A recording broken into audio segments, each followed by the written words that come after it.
All right. Hey guys, today we are going to learn about perimeter, and we're going to be trying to find all of the possible side lengths of a rectangle with a perimeter of 16 feet. So the thing that is not going to be changing with our rectangle is the perimeter. The side lengths will change. So the first thing that I'm going to do in order to solve this problem is think about what perimeter means. So perimeter is what you get when you add up all of the sides of a shape. In this case, a rectangle has equal opposite sides. So I know that this side here and this side here are the same length. And then I know this side and this side are the same length. I know that one is longer and one is shorter. So when I think about finding the possible side lengths with the perimeter of 16, I want to think about all the things that add up to 16, so I can decompose 16. Now I know that right off the top of my head, my doubles, I know 8 plus 8 equals 16. The problem with 8 plus 8 is that would be the sides being the same length. Now I know I have one longer and one shorter, so I can't do 8 plus 8. 8 plus 8 would be like a square with all sides that were the same length. So I'm going to go up one. Okay, if I can't do 8 plus 8, I can do 9 plus 5. Okay, so let's see 9 plus 5. All right, so if this 9 represents my long side lengths, then I need to think about breaking apart the 9 into 2 because I need that 9 to cover this and this. The problem is 9 is an odd number.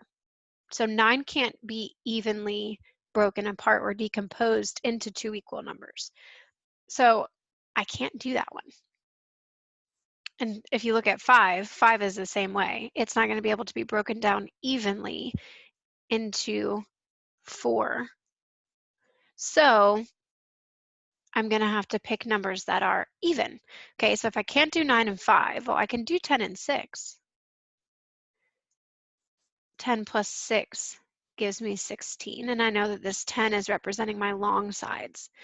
But it's representing both of them. So I got to break it down even more.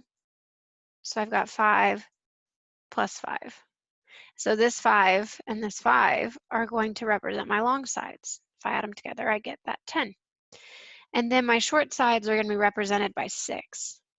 So if I break that down into my two short sides, I'll have 3 and 3. Okay, now I'm going to double check. If I do 5 plus 5, I get 10. 10 plus 3 gives me 13. And then plus another 3 gives me 16. So this has a perimeter of 16 with side lengths 5 and 3. But I know that that's not the only way to do this. So I'm going to do another rectangle. Let's try another way. I remember that I have to do even numbers. I can't do 8 and 8. I did 10 and 6. I can't do 11 because that's an odd number. So let's go to 12. What if I made my long side lengths 12, and then that would leave 4 for my shorter side lengths? Again, that 12 has to be broken down into my two long side lengths. So I get 6 and 6.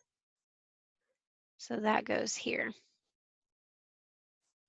And then my shorter side lengths can be broken into 2 and 2, and that goes on my shorter side lengths.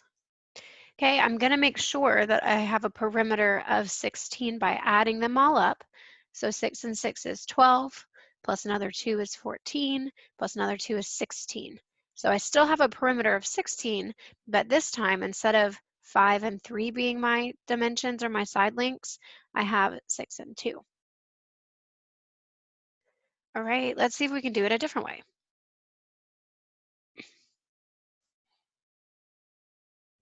I remember that I want even side lengths.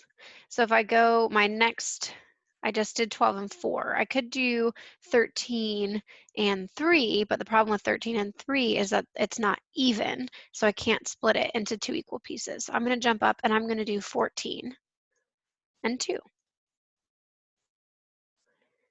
I can split my longer side lengths into 7 and 7. And I can split my shorter side length into 1 and 1. Okay, let's see if I still get 16. 7 plus 7 is 14, plus 1 is 15, plus another one is 16. So I still have a perimeter of 16, but my dimensions are different. Okay, so in this video, you have learned how to find the possible side lengths when given perimeter.